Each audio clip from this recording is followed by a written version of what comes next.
श्रीमन्महागणाधिपतये नमः। महासरस्वत्यै नमः।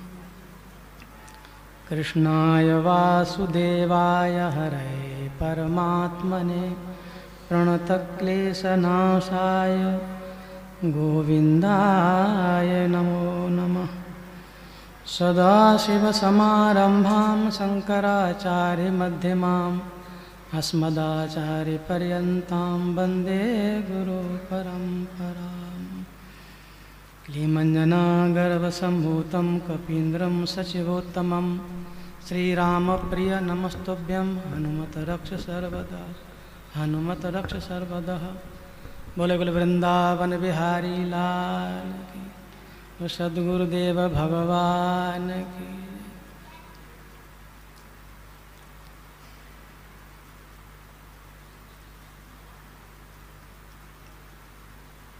सर्वप्रथम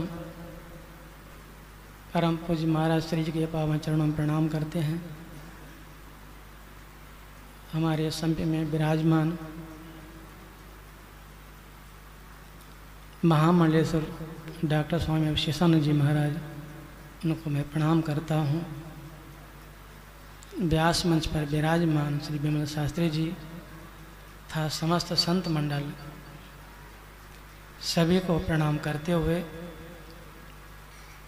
जैसी महाराज जी की आज्ञा हुई है उसके अनुसार हमें पता चला तो महाराज जी का साप्ताहिक कार्यक्रम चल रहा है, तो बड़ी प्रसन्नता मन में हुई।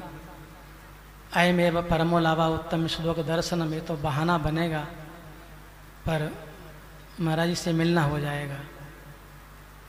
ऐसा समय आप लोग सब जानते हैं कैसी व्यवस्था भंग हुई, उसका वर्णन तो हम करने की जरूरत ही नहीं है, आप सभी जानते हैं। लेकिन जिस भागवत कथा को आप श्रवण कर रहे हैं उसके संबंध में अवश्य मैं आपको कथन करूंगा। ये भागवत ग्रंथ कोई सामान्य नहीं है। भगवान एवं भागवत, भगवान ही भागवत है।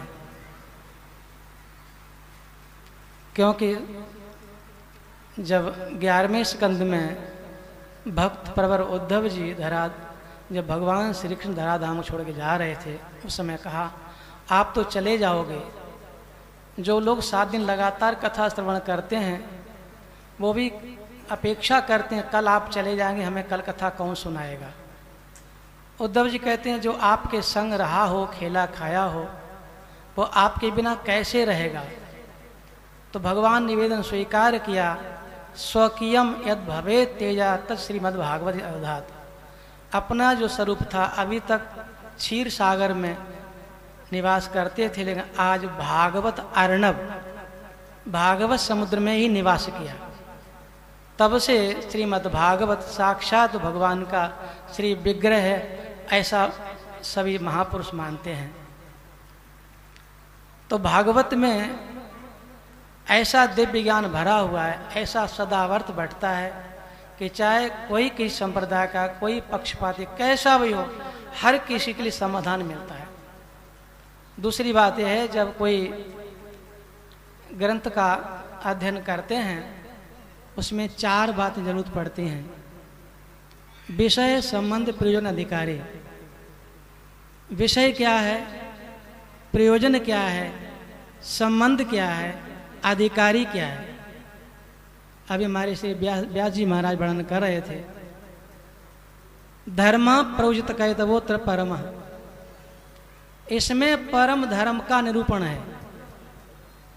श्रीधर स्वामी टिप्पणी करते हैं कि अत्र परमा अत्र परम, अत्रपा दिगंबर सनकादया रमंत यस्मिन् धर्मे सही परमो धर्म। सनक, सनंदन, सनातन, संत कुमार जैसे महापुरुष जिस धर्म में रमण करें वही परम धर्म, वही परम धर्म इस भागवत श्रीमद् भागवत में वर्णन है। अर्थात इसमें विषय क्या है कि परम धर्म, परम धर्म का ही निरूपण है। विषय हो गया, प्रयोजन क्या है, तापत्रयोन्मूलनम, 3 प्रकार के ताप होते हैं, दैहिक, दैविक, भौतिक। 3 प्रकारों के ताप से जो संतप्त प्राणी है वो ताप निवृत्त करना चाहता है तो श्रीमद् भागवत की शरण में आ जाए। जैसा भागवत के 8वें स्कंद वर्णन आया है, हरि स्मृति सर्व विपद विमोक्षणम, और आप लोग सामान्य भाषा में गाया भी करते हैं, सब दुख दूर हुए जब तेरा नाम लिया। तो सर्व विपद, संपूर्ण प्रकार की विपत्ति जो है भगवान के स्मरण से दूर हो जाती है। तो तापत्र उन्मूलनम, प्रयोजन यह है 3 प्रकार के ताप से संतप्त प्राणी। हमने एक और सूक्ति पढ़ी भागवत में, सुचिरात ताप तापितम। अच्छा, भोजन हमेशा अच्छा लगता है, पर जिसको बुखार हो तो भोजन का स्वाद चला जाता है। सुचिरात ताप तापितम, बहुत समय से संसार के जंजाल से, माया मोह से जो ग्रस्त प्राणी संतप्त हो रहा है, अगर उसे शांति प्राप्त करनी है तो श्रीमद् भागवत की शरण में आ जाए। और यही रामचरितमानस में, जो अति आतप व्याकुल होई, तरु छाया सुख जाने सोई। धूप से जो व्याकुल होता है वो प्राणी जब छाया में आता है उसको कितना सुख होता है वो तो वही बता सकता है जिसको प्राप्त हो। आज हम लोग संसार के ताप से संतप्त अवश्य हैं। कोई कह देता है, कोई नहीं कहता, वो अलग बात है, लेकिन संतप्त सभी हैं। आनंद कहाँ मिलेगा, कहाँ अच्छा लगेगा? तो श्रीमद् भागवत की शरण में। तो प्रयोजन क्या है? तापत्र उन्मूलनम, 3 प्रकार के ताप का उन्मूलन करना ही श्रीमद् भागवत का परम लक्ष्य है, जो हम लोगों को इससे लाभ मिलेगा। तो परम धर्म का वर्णन हो गया। प्रयोजन क्या है, संबंध क्या है, अधिकारी कौन है? तो वैसे श्रीमद् भागवत के महात्म्य तो लिखा है, विप्रह वैष्णव विरक्ता, ऐसे कर दिख दिया है। विरक्तो विप्रा वैष्णव हुआ, लेकिन यहां सब कट कर दिया है सबका। यहां क्या किया? निर्मसरण, निर्मत्सर। निर्मत्सर प्राणी ही श्रीमद् भागवत कहने का अधिकारी है और निर्मत्सरी ही श्रवण करने का अधिकारी है। निर्मत्सर माने मत्सरता नाम का दोष होता है। मत्सर का मतलब होता है जिसमें सीधी सी भाषा में अगर कहें कि हम ही प्रधान, हम ही सब कुछ और सब तो ऐसे ही है, ऐसी भावना ये दोष होता है। तो मत्सर नाम का दोष होता है जिसके अंदर नहीं है, वही श्रीमद् भागवत का वक्ता और श्रोता दोनों का लक्षण एक ही होता है। अधिकारी ये हैं। तो विषय, प्रयोजन, संबंध, अधिकारी। संबंध क्या है? प्रतिपाद्य प्रतिपादक भाव। प्रतिपाद्य और प्रतिपादक। प्रतिपादक ग्रंथ है, प्रतिपाद्य विषय भागवत है। अब भागवत शब्द के भगवान ही भागवत हैं। देखो, भागवत नाम का ग्रंथ तो है ही, ये सर्व प्रचलित है और संपूर्ण ग्रंथों का सार है, वेदांत का सार है श्रीमद् भागवत। तो भगवान ही भागवत हैं, ये तो आप पढ़ चुके, सुन चुके हैं। भगवता इमे भागवता, ये सब भगवान के ही, इसलिए भी भागवत है। और भागवत भक्तैर यत्र भागवतम कीर्तते श्रूयते श्री कृष्णस्तत्र निशितम। भागवत के द्वारा जब भागवत की कथा कही और सुनी जाए और वो भागवत कथा सुन करके यदि भागवत ना बना तो भागवत सुनने का, पढ़ने का कोई फल नहीं होता है। कथा कैसे कहे? भागवत बन करके। तो भागवत भक्तैर यत्र भागवतम कीर्त्यते, भागवत के द्वारा जब भागवत की कथा कही जाती है वहां कहते हैं भगवान विराजमान रहते हैं। ये निश्चित है। एक जगह कहीं कथा करने गए तो समय हो गया, 12 का टाइम दिया, हमने टाइम तो सोचा, बोले महाराज कोई है ही नहीं, आप अकेले बैठे क्या करोगे? तो मैंने, आप तो बहुत गलत बोल रहे हैं। बोले कैसे? आप कह रहे कोई नहीं। जब पंडित जी ने पूजन कराया तो समस्त देवताओं का आह्वान करते हैं, संतों का आह्वान करते हैं, विरक्तों का आह्वान करते हैं। जब सब आवाहित वहां विराजमान हैं। दूसरी बात, हम वक्ताओं की एक बात जरूर ध्यान रखनी चाहिए कि जब साक्षात भगवान भागवत भगवान विराजमान हैं, फिर और कोई बैठे या न बैठे, ये ध्रुव सत्य समझ कर कथा करनी चाहिए। हम अपना भी अनुभव आपको सामने बताते हैं कि चाहे कोई होए चाहे न होए, अगर टाइम 12 का दे दिया तो राइट टाइम 12 बजे बैठ जाना है। तो न कोई नहीं, हम 33 कोटि देवता तो बैठे हुए हैं वहां, और साक्षात भगवान विराजमान हैं, अब किसकी आवश्यकता पड़ेगी आपको? और आप ऐसा समझ के हम लोग अगर कथा करें तो निश्चय ही हमको भी शांति मिलेगी, सब भक्तों को भी शांति मिलेगी। किसी ने पूछा कि आप हमारी कथा आपको कैसी लगी? उसने कहा आपको कैसे लगी? आज हमको आनंद नहीं आया। तो जब बोले आप ही को आनंद नहीं आया तो हमको कैसे आनंद आएगा? जब वक्ता ही भाव विभोर हो जाता है तो श्रोता अपने आप भाव विभोर होता है। एक ध्यान रखें, इसलिए हम लोग तो भागवत एक ग्रंथ भी है, कथा कहने वाले भी भागवत हैं और सुनने वाले भी भागवत हैं, और सुन कर के हो जाए वो भी भागवत है।